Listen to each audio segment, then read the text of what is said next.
Astaghfirullah. Assalamualaikum warahmatullahi wabarakatuh. Alhamdulillah wassalatu wassalamu ala Rasulillah wa ala alihi wa sahbihi wa mawalah wa la hawla wa la quwata illa billahi wa ba'd.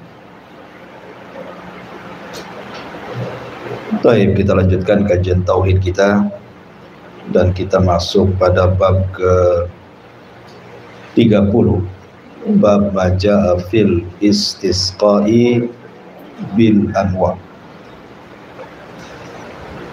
Bab tentang al-istisqa. Istisqa itu artinya meminta hujan. Makanya ada namanya sholat istisqa. Tetapi maksudnya al-istisqa di sini artinya menisbatkan turunnya hujan bil anwa dengan bintang-bintang. Al-anwa itu jamak daripada an-naw.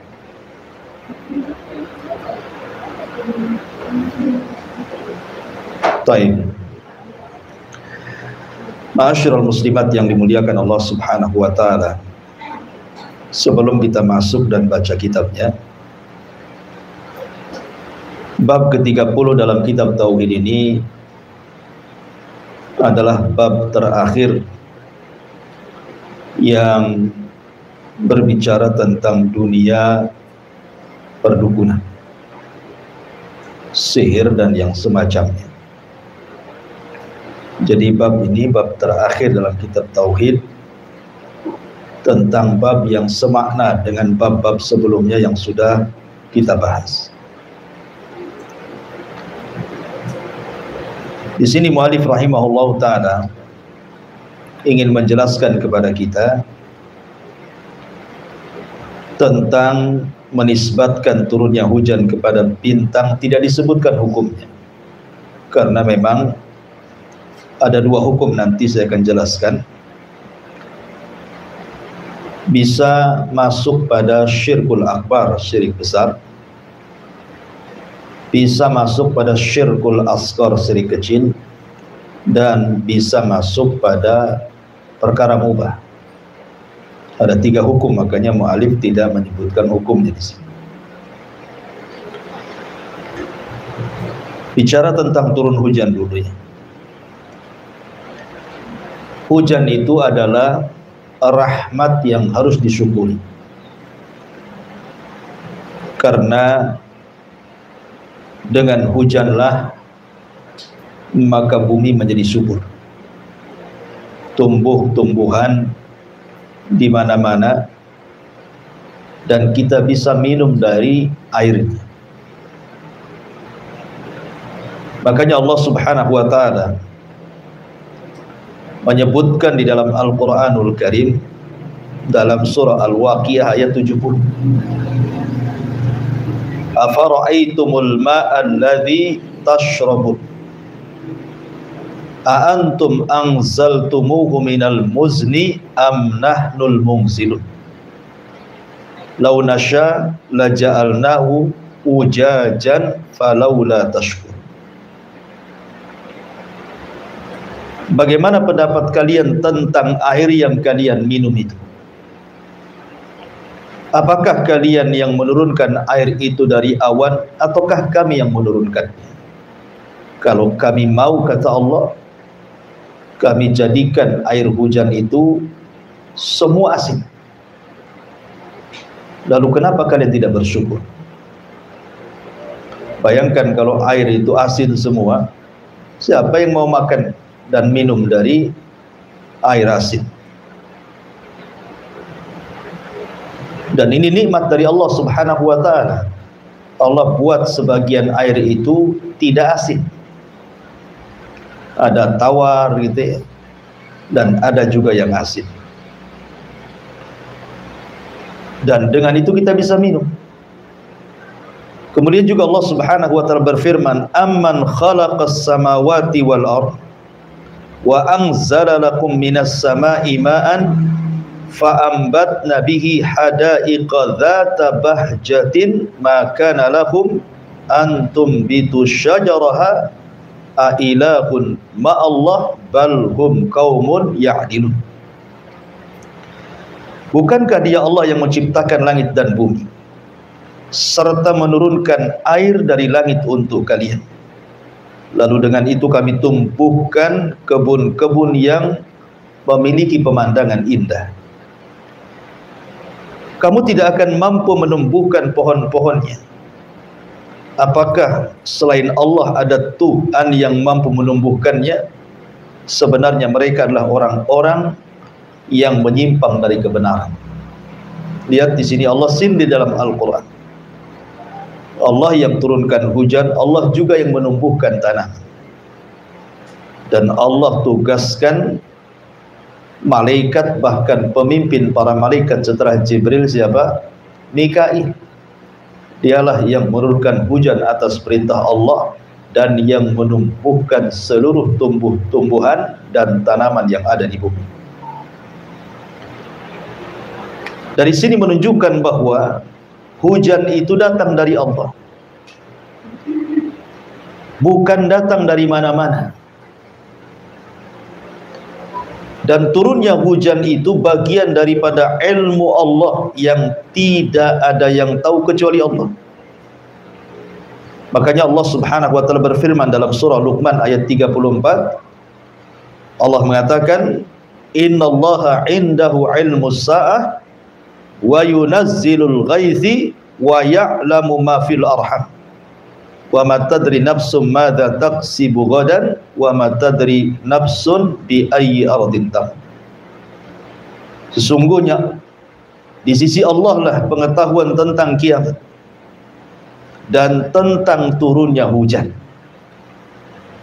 Makanya sering saya katakan, tidak ada yang tahu kapan hujan turun, dan tidak ada yang mampu apabila hujan turun tiba-tiba dicegah turun, atau tidak hujan meminta suruh hujan, seperti yang diakui oleh pawang-pawang hujan. Pawang-pawang hujan itu sedang berakting, bukan sesungguhnya. Mereka tidak bisa mencegah hujan atau meminta hujan turun. Mereka para pendusta dan para peramal dari kalangan dukun. Jangan dipercaya. Mereka sedang cari uang. Karena Allah Subhanahu wa taala mengatakan, wa anzalna minas sama'i ma'an biqadarin fa askannahu fil ardi wa inna ala dhahabin bihi laqadir. Dan kami turunkan air dari langit dengan satu ukuran. Bayangkan Allah ketika menurunkan hujan itu ada kadarnya. Kalau Allah mau, Allah bisa hujan itu terus menerus sehingga tenggelam bumi ini. Tapi Allah berikan kadar sekedarnya, sebagaimana hajat manusia saja. Lalu kami jadikan air itu menetap di bumi. Makanya kalau orang gali sumur ada airnya. Orang kemudian menampung air gitu ya. Kayak di sini kan ada tampungan air ATB. Lah itu siapa yang ngasih air di tampungan itu kalau bukan karena Allah? Kalau sudah tidak hujan beberapa bulan saja sudah bingung, sampai akhirnya membuat alat untuk memancing hujan kononnya kan itu. Guna Allah mengatakan, dan pasti kami berkuasa untuk lenyapkannya. Artinya bisa saja Allah Subhanahu wa taala tidak turunkan hujan bertahun-tahun sehingga terjadi paceklik kan gitu. Itu supaya manusia sadar agar mereka jangan maksiat, karena di antara sebab tidak turunnya hujan itu karena maksiat kepada Allah Subhanahu wa taala. Di antaranya ketika orang-orang sudah mulai menahan zakat dan sedekah, bakhil, maka salah satu azabnya adalah Allah tahan hujan sehingga akan terjadi kekeringan di mana-mana. Ma'asyiral muslimat yang dimuliakan Allah Subhanahu wa taala. Baik, kita masuk pada bab yang kita kaji. Di sini mu'alif rahimahullahu taala memberikan beberapa dalil dalam bab al-istisqa bil anwa ini. Ada 4 dalil yang beliau sebutkan di sini. Pertama, Allah Subhanahu wa taala sebutkan dalam surah Al-Waqiah ayat 82 di sini. Wa taj'aluna rizqakum annakum tukadzibun. Kalian membalas rizki yang telah dikaruniakan Allah kepada kalian dengan mendustakannya. Di sini muallif rahimahullahu taala mengambil dalil surah Al-Waqiah 82. Ayat ini kebanyakan ahli tafsir berbicara tentang orang-orang jahiliyah yang mereka menasabkan nikmat hujan itu kepada bintang. Makanya Allah mengatakan wa taj'aluna rizqakum, artinya kalian membalas rizki atau syukur kalian ini dengan cara mendustakan bahwa hujan itu datang dari bintang, bukan datang dari Allah. Lah dari sini kemudian terjadi beberapa hukum tentang hukum menisbatkan turunnya hujan itu ke dalam bintang itu. Hukum yang pertama, kalau seandainya seseorang kemudian mengatakan bahwa kita dihujani dengan bintang ini dan itu, atau meminta hujan kepada bintang ini dan itu, maka tidak syak lagi, tidak diragukan lagi, ini masuk kepada syirkul akbar, kufur, syirik besar. Dan pada bab sebelumnya kita sudah menjelaskan bahwa tidak ada satupun bintang di langit yang mempengaruhi setiap kejadian yang ada di bumi. Tidak ada kaitan kejadian di bumi dengan bintang. Karena kalau itu keyakinannya, maka seperti kaum Ibrahim. Ketika Ibrahim alaihi salatu wasallam berdakwah di Babylon, di Irak, di Babil, lah salah satu kaumnya adalah para penyembah bintang, bulan dan matahari. Dan mereka meyakini bahwa bintang, bulan dan matahari itu punya pengaruh kepada bumi, menentukan nasib, menentukan kehidupan, termasuk juga menentukan hujan. Jadi mereka menjadikan bintang itu berhala. Sama ketika Amr ibn Luhai yang mengasas dakwah syirik di Arab, yang merubah agama Ibrahim, dia safar ke Syam. Kemudian di Syam itu ada kaum yang menyembah berhala. Kemudian Amr ibn Luhai bertanya, ini berhala untuk apa? Maka orang-orang Syam mengatakan, yang ini nih, kalau cari jodoh, ini berhalanya. Kalau cari rizki, ini berhalanya. Kalau ingin hujan, ini berhalanya. Kalau ingin maju usahanya, ini berhalanya. Ketika dia mendengar ada berhala yang bisa menurunkan hujan, dibawalah sama Amr ibn Luhai ke Mekah. Dan berhala itu diberi nama Hubal. Dan itulah berhala pertama yang ditenggerkan di Ka'bah. Lah sebagian umat Ibrahim juga sama. Jadi mereka membuat patung-patung itu disesuaikan dengan simbol-simbol bintang. Kemarin kita sudah jelaskan, Bu, ya, simbol-simbol bintang itu kan. Ada bintang itu yang simbolnya kambing, gitu ya. Maka dibuat patung kambing. Ada yang simbolnya kalajengking, maka dibuat patung kalajengking. Ada yang simbolnya singa, maka dibuat singa, gitu ya. Lah simbol-simbol itu kemudian dibuat berhala. Lah berhala-berhala itu diyakini bisa salah satunya menurunkan hujan. Lah keyakinan-keyakinan bahwa bintang-bintang memiliki pengaruh dan kehendak akan kejadian di bumi ini, kalau sampai ini keyakinannya, tidak diragukan lagi, syirkul akbar. Tidak boleh, syirik besar. Ini satu hukum.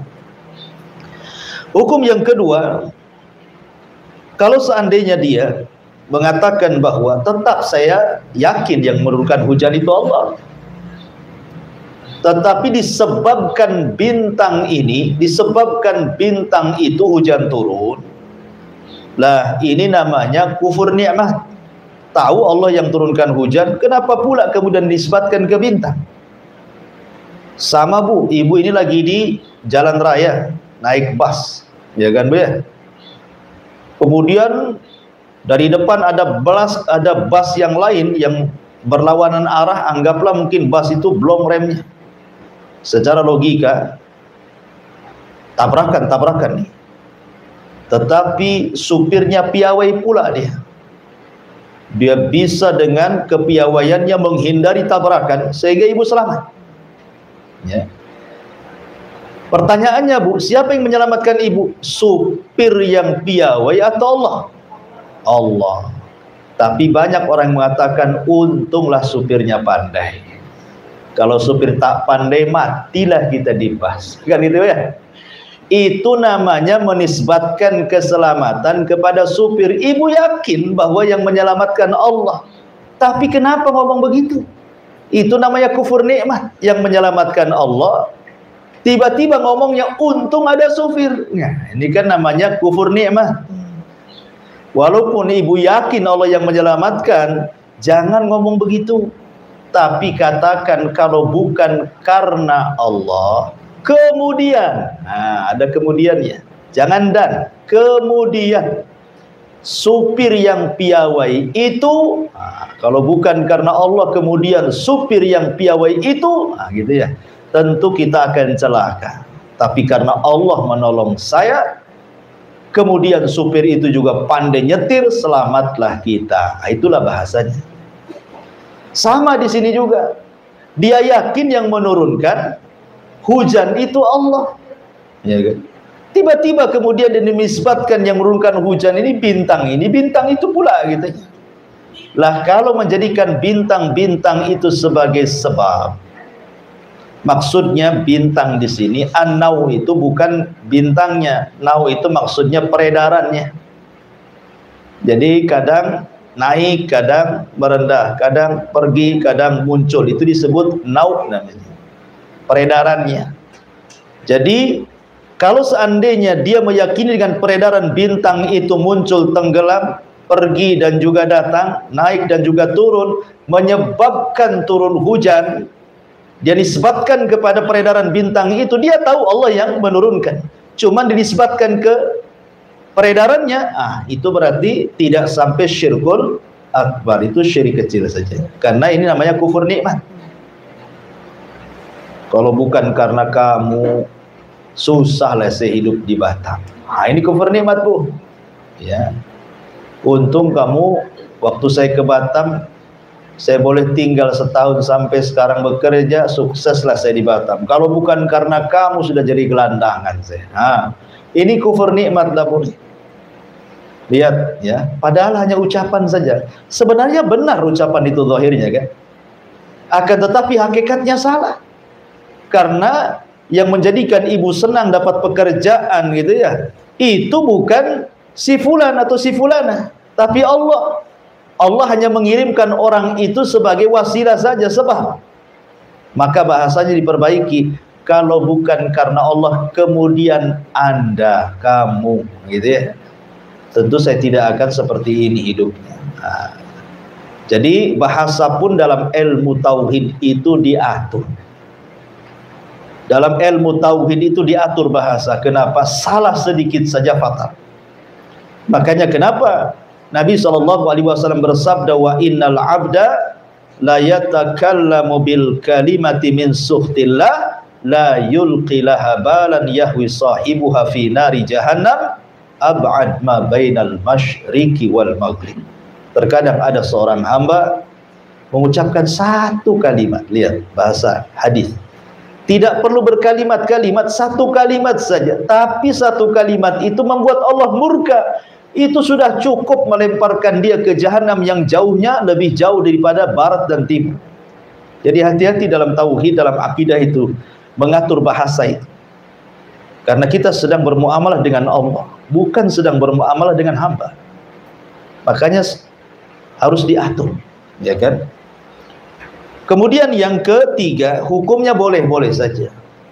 Kalau seandainya dia tidak menjadikan bintang itu pelaku turunnya hujan, atau dia tidak menjadikan bintang itu sebab turunnya hujan, tetapi dia hanya menjadikan bintang itu waktu, ya, sebagai waktu.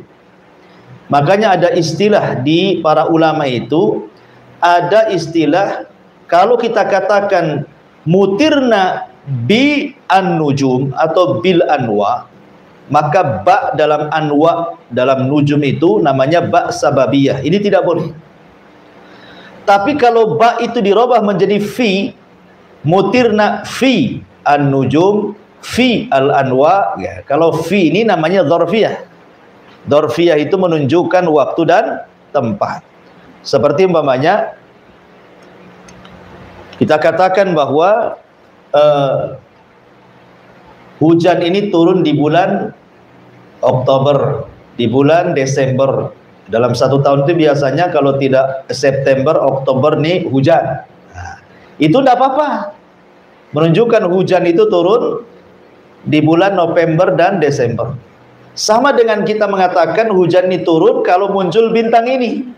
Kalau muncul bintang itu, gitu ya. Itu sama. Kalau menunjukkan bahwa perkataan kami dihujani itu bukan maksudnya sebab atau pelaku bintang itu, tapi hanya menunjukkan waktu saja. Nah, ini mubah-mubah saja ucapan kayak gini. Sama dengan ucapan kita ini kalau sudah September hujan nih. Nah, gitu ya. Menunjukkan waktu, bukan menunjukkan bahwa bulan September itu yang menjadikan turunnya hujan, tidak. Hanya menunjukkan waktu saja. Itu nggak masalah, ya. Jadi dalam bab ini ada 3 hukum, bisa syirkul akbar, bisa syirkul asghar, bisa mubah, tergantung keyakinan. Ini yang pertama. Kemudian yang kedua hadisnya, dalilnya, Nabi SAW bersabda dari Abu Malik al-Ash'ari radhiyallahu anhu. Nabi bersabda, arba'atun fi ummati min amril jahiliyati la yatrukuhun al-fakhru bil ahsab wa ta'nu fil ansab wal istisqa'u bin nujum wan niyahatu 'alal mayyit wa qala an-naihatu idza lam tatub qabla mautiha tuqamu yaumal qiyamati wa 'alaiha sirbalun min qatiran wa dhir'un min jarabit. 4 perkara dalam umatku yang termasuk perbuatan jahiliyah yang belum mereka tinggalkan adalah membangga-banggakan kebesaran leluhur, mencela nasab orang lain, menisbatkan turunnya hujan kepada bintang-bintang, dan meratapi orang yang telah meninggal. Lantas Nabi bersabda, wanita yang meratap orang yang telah meninggal, jika dia tidak bertobat sebelum matinya, maka dia akan dibangkitkan pada hari kiamat dengan mengenakan pakaian yang berlumuran cairan tembaga dan mengenakan mantel yang bercampur dengan penyakit gatal. Ya. Ma'asyiral muslimat yang dimuliakan Allah Subhanahu wa taala. Hadis ini adalah hadis yang menakutkan. Hadis yang sangat mengerikan. Ancaman yang Allah Subhanahu wa taala berikan, di mana Allah Subhanahu wa taala sampai-sampai mengatakan sirbalun min qatiran wa dhir'un min jarab. Bagi orang-orang yang melakukan niyah. Tapi itu bukan babnya. Tapi nggak apa-apa, kita sebutkan saja sebagai penyempurna bab yang kita kaji di siang hari ini.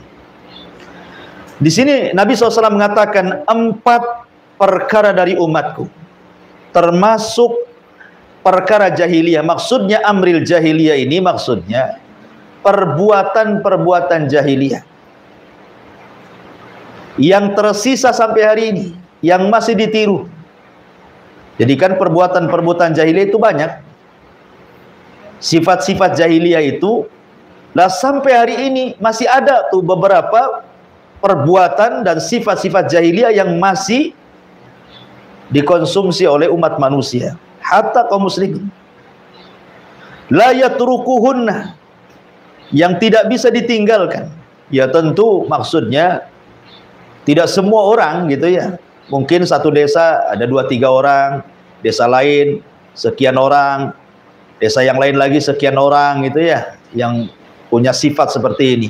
Atau mungkin ya di desa ini bangga dengan nasab, mungkin sifat yang menonjolnya. Di desa anu mungkin ya masalah niyahnya yang menonjolnya, dan begitu seterusnya.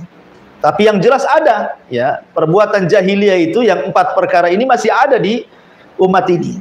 Yang pertama, al-fakhru bil ahsan, berbangga dengan kebesaran nasab. Dan itu sering terjadi apalagi di negeri kita ini, bukan?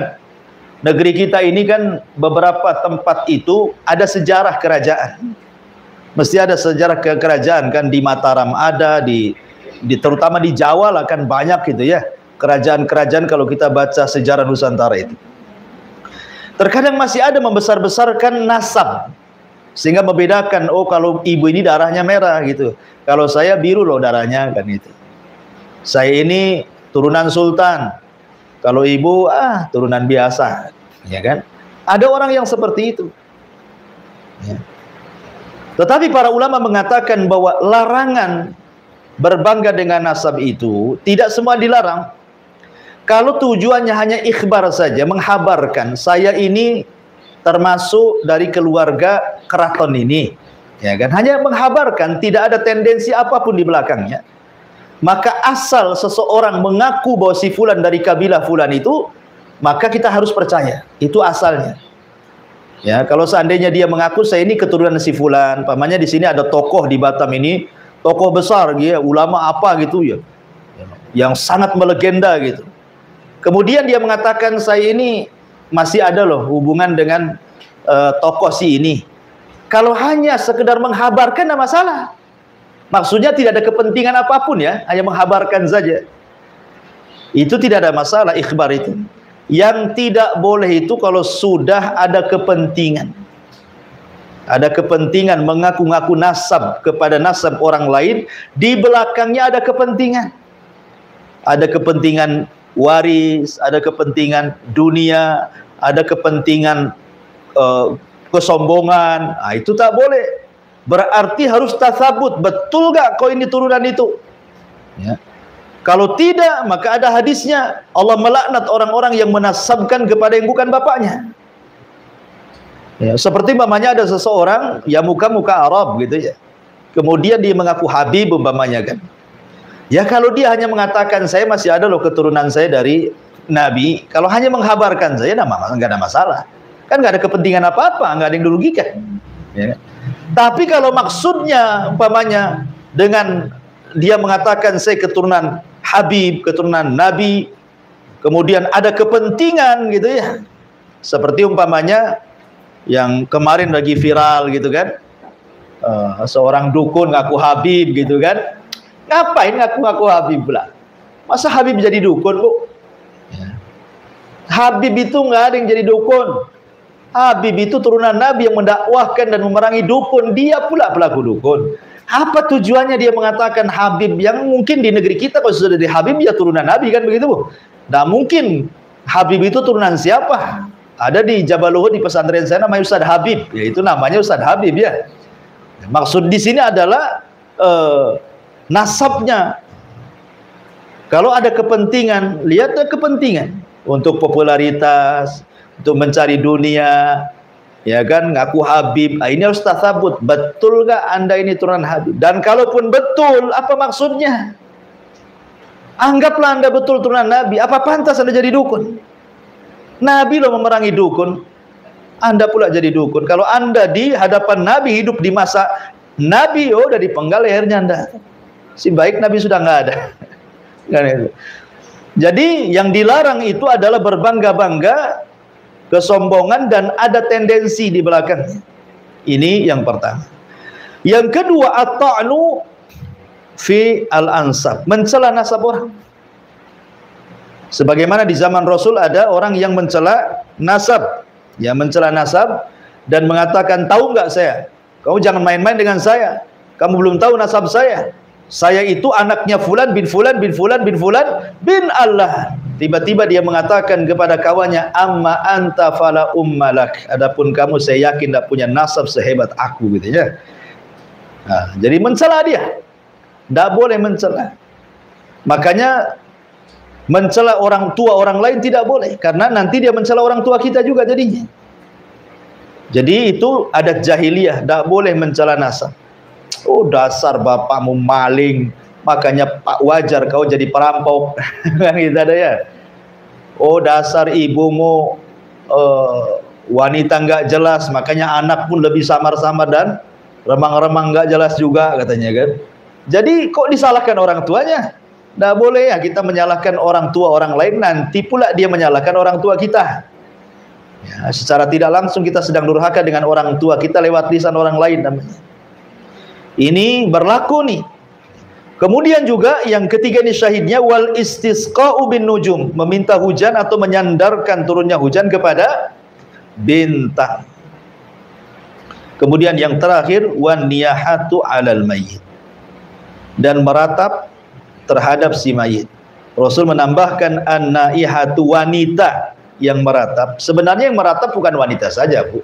Laki-laki juga ada yang meratap. Banyak. Jangankan lagi kisah istrinya yang meninggal dicintai, pacarnya yang meninggal dia gantung diri. Itu ada laki-laki yang kayak gitu. Ya, itu kan lebih daripada meratap itu. Tapi disebutkan wanita itu keumuman. Yang banyak meratap itu biasanya perempuan, karena lebih banyak ikut perasaan, lain dengan laki-laki ikut akal. Tapi ada juga laki-laki kayak perempuan meratap dia. Ya. Tapi di sini kenapa Rasul menyebutkan an-naihatu, wanita yang meratap, idza lam tatub, kalau dia tidak bertobat qabla mautiha, sebelum matinya. Diancam, Bu. Kenapa diancam? Karena orang yang meratap itu menunjukkan dua hal. Pertama, ketidaksabaran dia akan musibah. Yang kedua, ketidakredoan dia akan qada wal qadar. Dia tidak redha dengan takdir. Ya kan? Dia tidak sabar, makanya dia meratap. Dia tidak redha dengan keputusan Allah, makanya dia meraung. Ya. Dua sebab inilah yang menjadikan para peratap itu bahaya, diancam. Ada satu kisah di zaman salaf. Ada seorang anak meninggal, seorang anak ulama, namanya ulama ini Ibnu Aqil rahimahullah ta'ala, punya anak. Meninggal, itu anak satu-satunya, anak yang paling dicintainya, meninggal dunia.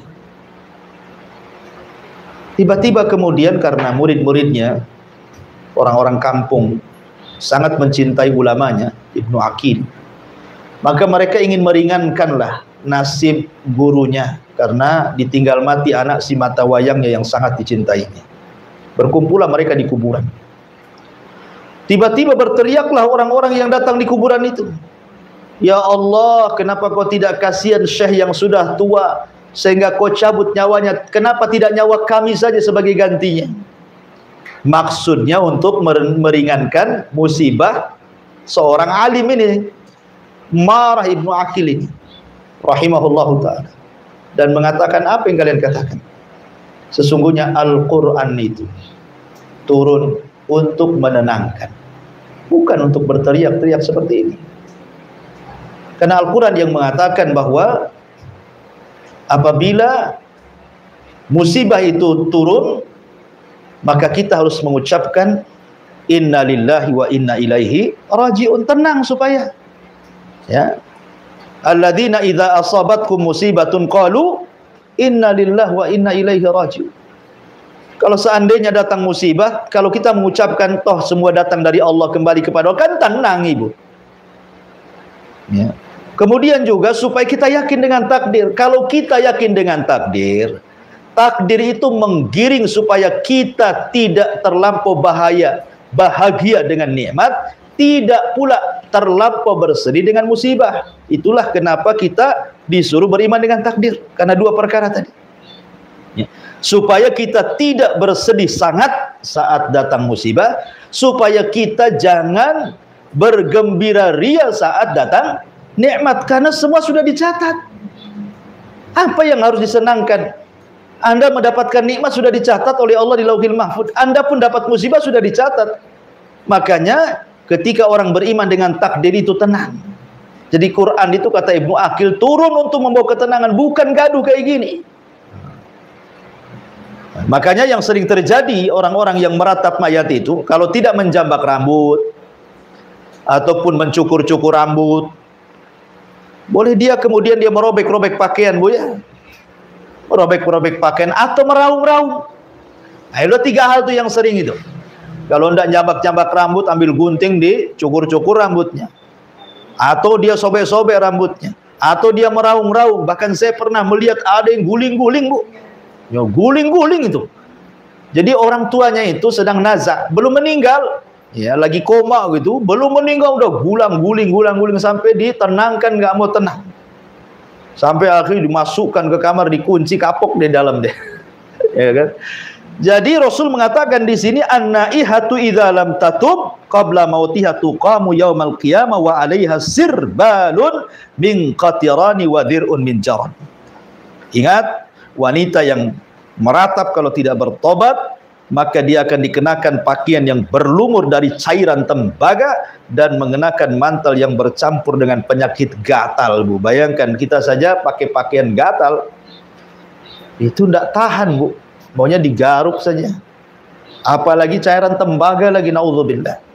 Ini dalil yang kedua. Dalil yang ketiga, Imam Bukhari dan Muslim, walaupun sebagian pensyarah hadis bahwa hadis ini hanya tercantum dalam kitab Muslim, tapi mungkin mu'alif ada versi lain, dia mengatakan Imam Bukhari Muslim meriwayatkan dari Zaid ibn Khalid, dia mengatakan bahwa Rasulullah SAW pernah mengimami kami dalam sholat subuh di Hudaybiyah.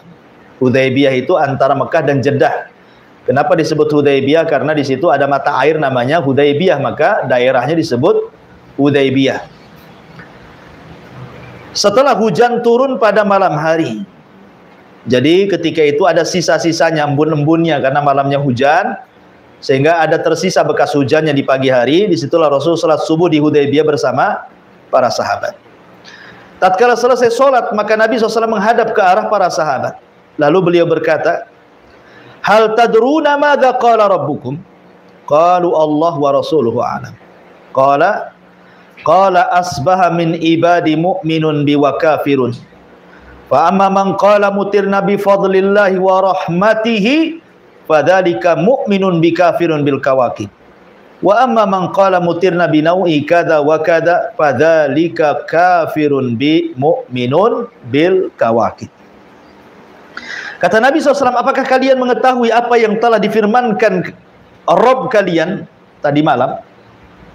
Sahabat mengatakan Allah dan Rasulnya yang tahu. Jadi kalau perkara agama, maka kita katakan Allah dan Rasulnya yang tahu. Tapi kalau perkara dunia, maka Allahu a'lam. Karena Rasul memang tidak banyak mengetahui urusan dunia. Buktinya ketika melarang para sahabat Ansar mengawinkan benih-benih kurma gitu ya, rugi, ya kan? Akhirnya kemudian protes sahabat Ansar ini, ketika kami meninggalkan mengawin-ngawinkan pokok kurma itu, jadi penghasilannya kurang. Maka Rasul mengatakan, antum a'lamu bi umuri dunyakum, kalian lebih paham dengan perkara dunia kalian. Jadi maksudnya perkataan Allah dan Rasul alam itu dalam masalah agama, bukan masalah dunia, ya. Tapi kalau sekarang, ya, Rasul sudah meninggal, maka kita katakan Allahu a'lam. Ini adabnya para sahabat, ya. Walaupun ada sebagian sahabat yang tahu jawabannya, terkadang juga mereka tawadu, ya kan, menyerahkan kepada yang lebih alim. Makanya ibu kalau lagi duduk-duduk nih, berlima, berenam, bersepuluh gitu ya, kemudian ada satu orang yang baru belajar bertanya, Bu, nah, maka ibu ngomong, oh kayaknya saya tidak layak jawab, ke sebelah sajalah. Kata sebelahnya, oh saya kayaknya kurang ilmunya, ke sebelahnya lagi, Bu, sampai ke nomor 10. Nah begitu, Bu. Nanti nomor 10 kayaknya saya nggak pantas, balik lagi ke nomor 1, Bu, jadi putar-putar aja. Ya. Nah maksudnya di sini saya katakan bahwa kalau memang ada orang yang lebih alim di situ, ya, kayaknya ini ada ustazah nih, dia yang pantas jawab. Nah gitu, Bu ya.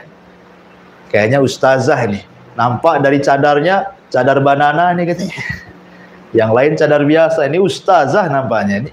Nggak masalah kita katakan, kita lempar ke yang lebih alim, karena itu adabnya memang seperti itu. Ya. Rupanya yang pakai cadar banana pula baru ngaji gitu. Salah tunjuk. Karena nggak dibuka cadarnya, jadi nggak kenal. Makanya kalau ngaji itulah buka cadar Bu, sesama yang lain itu supaya kenal. Jangan-jangan nanti laki-laki pula berpakaian perempuan, kan ada tuh ceritanya. Di mana di Kalimantan tuh, di mana tuh orang ngaji pakai cadar, rupanya laki-laki pula.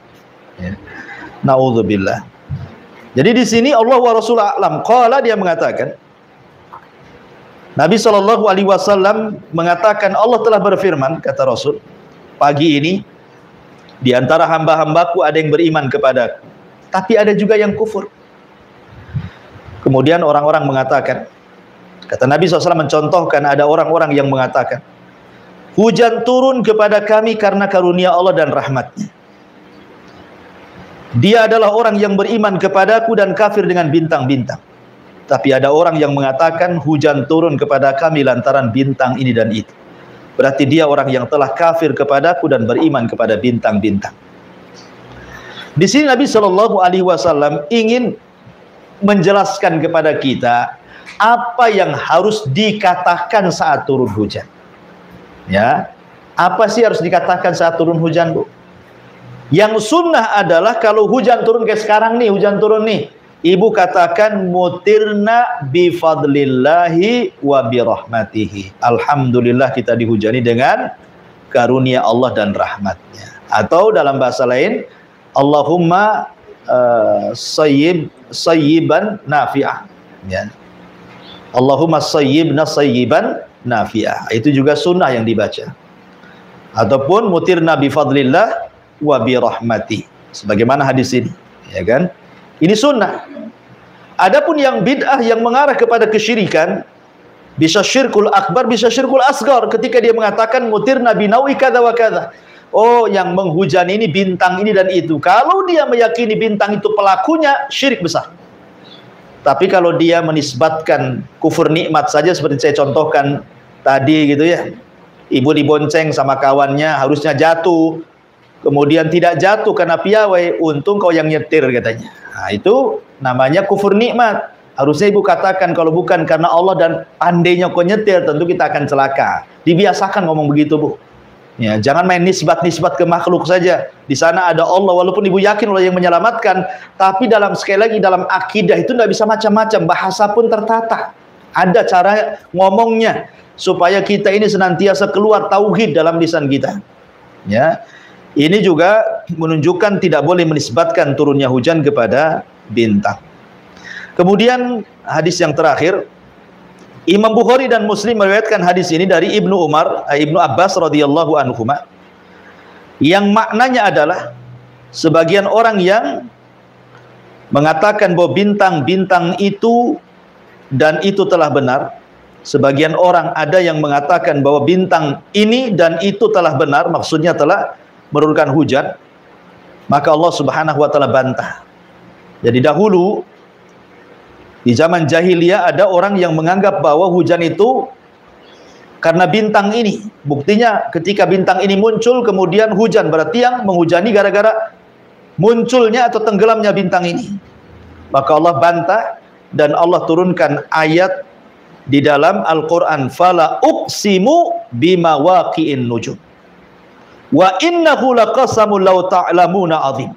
Innahu laqur'anun karim fi kitabim maknun la yamassuhu illal mutahharun tanzilun mir rabbil alamin afa bihadzal haditsi antum mudhinun wa taj'aluna rizqakum annakum tukadzibun. Maka Allah mengatakan, aku bersumpah dengan mawaqi'in nujum. Ada dua penafsiran mawaqi'in nujum itu. Maksudnya mawaqi'un nujum itu artinya letak-letak bintang. Allah bersumpah sama dengan kalimat fala uqsimu bil yaumil qiyamah. Ya. Fala uqsimu la uqsimu bi yaumil qiyamah wala uqsimu bin nafsil lawwamah.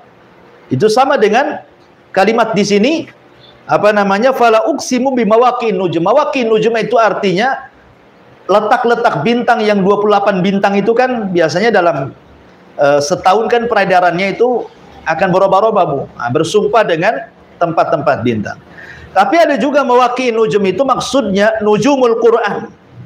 Nujumul Quran. Apa maksudnya nujumul Quran itu? Nujum itu artinya Quran itu tidak turun sekaligus.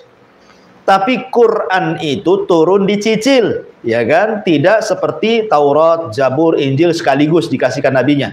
Tapi Quran itu nyicil, dalam bahasa Arab namanya munajjaman, mufassalan. Ya, tidak secara langsung, sikit disesuaikan dengan peristiwa dan kejadian yang berlaku, supaya jangan lagi ada soalan setelah Rasul meninggal kecuali ada jawabannya dalam Al-Quran. Jadi nujum itu terkadang, pamannya dalam bab khomer, turun beberapa ayat dalam Al-Quran, itu namanya nujumul Quran. Dalam bab ini turun beberapa ayat dalam Al-Quran, itu namanya nujumul Quran. Jadi Allah berfirman dengan nujumul Quran, dengan Quran yang diturunkan munajjaman, ya, angsur per angsur gitu ya. Dan ini memang ada yang menguatkan, seperti jumhur ahli tafsir menguatkan bahwa ki nujum artinya ya letak-letak bintang. Tetapi ada juga yang merojehkan seperti Imam Syinqiti mengatakan nujumul Quran. Wallahu a'lam. Tapi Syekh Utsaimin mengatakan kalau ada penafsiran Quran dan tidak berselisih satu dengan yang lainnya, maka bisa dipakai dua-duanya. Kemudian Allah mengatakan innahu laqasamun law ta'lamuna azim. Sungguh sumpah itu adalah sumpah yang besar kalau kalian mengetahuinya. Sesungguhnya Al-Quran adalah bacaan yang sangat mulia di dalam kitab yang terpelihara, maksudnya Lauhil Mahfuz. Tidaklah menyentuhnya kecuali hamba-hamba yang disucikan, maksudnya malaikat. Diturunkan dari Rabb semesta alam. Apakah kalian menganggap remeh Al-Quran ini dan kalian mengganti rizki yang Allah berikan dengan mendustakan Allah subhanahu wa ta'ala? Jangan sampai kita kufur nikmat. Hujan itu rahmat Allah, kita syukuri. Kita katakan mutir nabi fadlillah wa birahmati, itu bentuk syukur kita dengan lisan. Ya, jangan karena ada kebiasaan di masyarakat, Bu. Kadang-kadang kalau malam nengok ke langit kan, Bu ya, tak ada bintang, wah akan hujan nih. Nah kan itu, Bu ya, akan hujan nih. Kenapa kau mengatakan seperti tak ada bintang? Nah biasanya gitu ya. Kalau ada bintang banyak, nggak hujan ini. Kenapa? Bintang ramai katanya. Nah, ini tidak boleh ini. Ya. Hujan turun bukan karena ramai bintang, apa tidak ada bintang, atau tidak hujan bukan karena ramai bintang, bukan. Hujan tidak ada kaitan bintang dengan hujan itu. Kalau ibu katakan, ya mudah-mudahan malam ini Allah tidak menurunkan hujan, gitu. Karena kebiasaan. Kalau ada bintang ini, maksudnya dhorof ya. Kalau waktu bintang muncul biasanya tak hujan. Jadi kemunculan bintang itu digunakan dhorof, bukan digunakan sebab atau pelaku. Itu tidak apa-apa. Tapi kalau seandainya digunakan sebab gara-gara banyak bintang tak hujan, tak ada bintang hujan, itu tak boleh. Bisa masuk pada syirik kecil. Tapi kalau diyakini bintang itulah yang menurunkan hujan peredarannya, maka bisa pada syirik besar, dan ini masuk pada ilmu nujum namanya ya. Ini diantara bab yang kita kaji menisbatkan turunnya hujan kepada bintang. Wallahu alam. Berakhirlah bab terakhir dalam dunia perdukunan. Silakan kalau ada yang mau bertanya.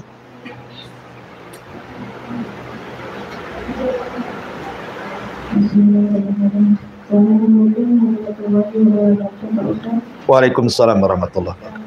Anda tanyakan, kalau kita sholat itu kan berdiri, tapi kalau kita tidak mampu berdiri, duduk boleh, tidak mampu duduk berbaring boleh.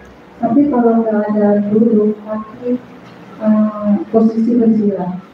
Kalau kaki selonjor, bagaimana dong? Karena selama 1 bulan ini, anak itu sholat kakinya selonjor, karena nggak bisa digerakin, terus nggak bisa ditekuk. Nggak apa-apa. Fattaqullaha mastata'tum. Kalau sholat tidak bisa berdiri, maksudnya sholat wajib, Bu ya, bukan sholat sunnah ya. Kalau sholat sunnah itu boleh duduk, tapi pahalanya separuh, ya kan, daripada sholat berdiri. Tapi kalau sholat wajib berdiri itu rukun. Kata Nabi SAW, kalau tidak sanggup berdiri, maka boleh faqaidun, duduk. Ya, kalau tidak bisa qaid fa'ala jambin, boleh juga baring. Posisi duduk memang disunahkan murabbah, ya kan, sila gitu ya. Tetapi boleh juga ibu kalau tidak sanggup, umpamanya kurang khusyuk karena selonjoran juga nampaknya agak sulit karena punya penyakit asam urat atau apa, Bu ya. Ibu duduk di kursi saja, Bu. Duduk di kursi, kayak ibu di mobil atau di pesawat kan gitu. Di kursi nanti rukunya lebih tinggi dibandingkan sujudnya, atau sujud lebih rendah dibandingkan rukunya. Ya, kalau memang ada kursi, kalau tidak ada kursi ya nggak apa-apa diselonjorkan, karena ada uzur. Fattaqullaha mastata'tum. Yang nggak boleh itu kalau ibu tak sholat, nah, itu tak boleh. Ya, harus sholat dalam kondisi apapun selama akalnya masih waras. Ya. Wallahu a'lam. Ya. Waalaikumsalam warahmatullahi wabarakatuh.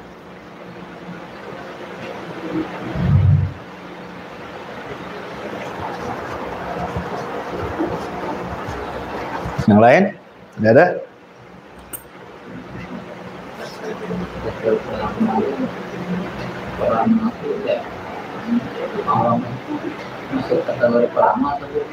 Pawang hujan itu kategori pendusta.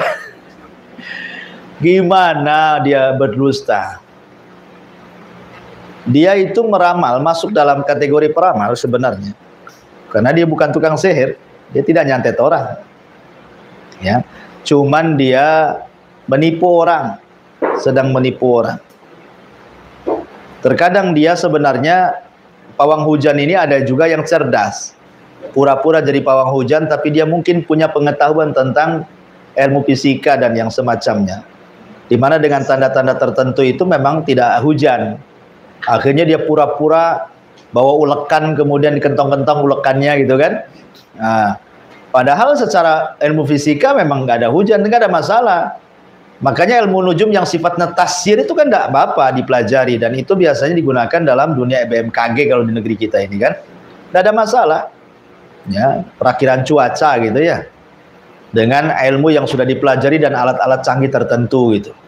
Tapi kalau memang sama sekali bukan rujukannya ilmu fisika dan alat-alat teknologi dan ilmu-ilmu yang berkenaan dengan astronom gitu, dia hanya menerka-nerka saja, nah, itu namanya peramal, kahin namanya. Kahin masuk pada peramal. Bisa saja peramal betulan bekerja sama dengan syaitan, itu dukun asli gitu ya, atau sedang menipu, dia hanya cari cuan saja, cari duit saja di situ. Wallahu a'lam.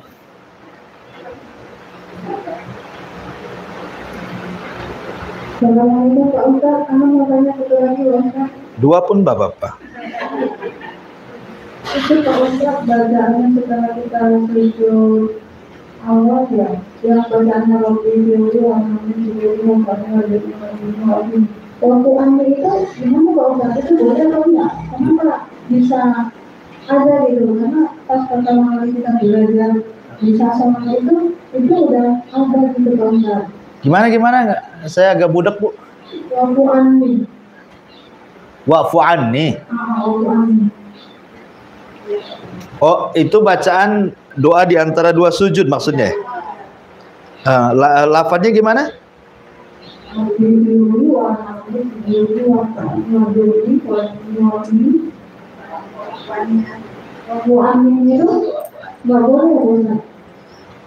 Oh, ada tambahan wa'fu anni gitu. Maksudnya gitu. Boleh enggak gitu? Iya. Karena awal kita belajar bisa sholat tuh udah ada gitu keuangan itu. Setelah kita belajar di sini pernah dengar itu nggak ada gitu. Oh, maksudnya tambahan kalimat wa'fu anni. Ya, alhamdulillah sebenarnya ada beberapa bacaan ya kan, doa setelah di antara dua sujud, maksudnya di antara dua sujud itu.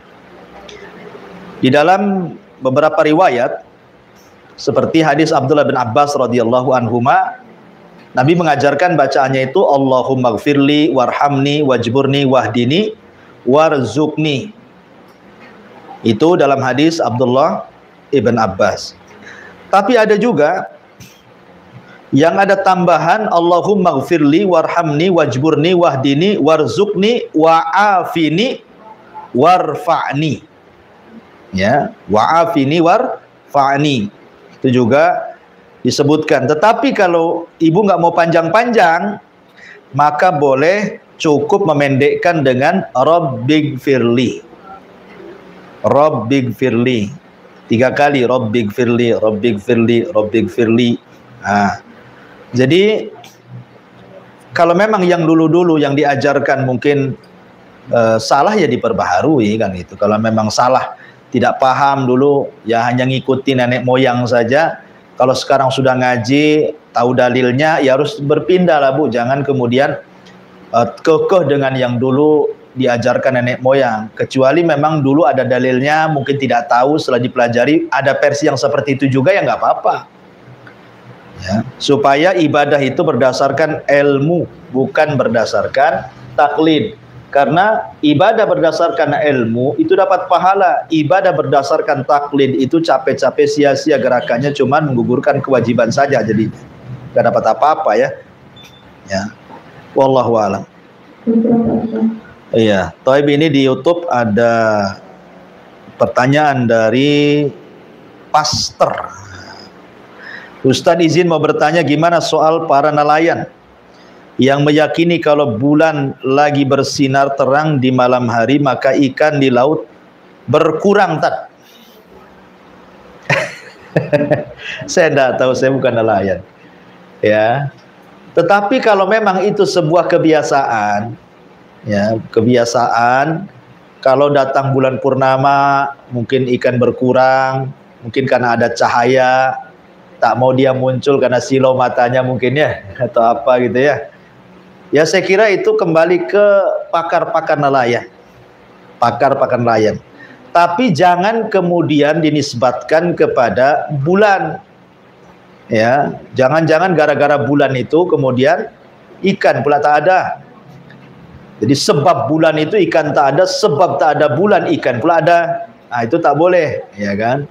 Tapi kalau dinisbatkan bulan sebagai waktu dhorof, ya kan, tidak apa-apa. Maksudnya sebagai waktu. Biasanya pada waktu bulan purnama itu ikan kurang, ya tidak masalah. Ya. Tapi kalau dikatakan gara-gara bulan, nah itu kok bulan disalahkan. Gara-gara bulan nih ikan jadi nggak ada. Itu tak boleh ya.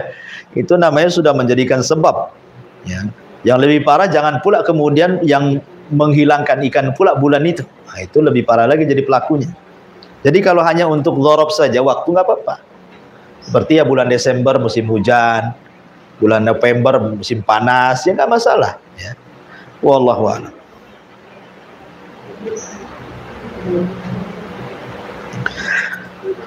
Taib, kalau tidak ada kita tutup, mudah-mudahan ada manfaatnya.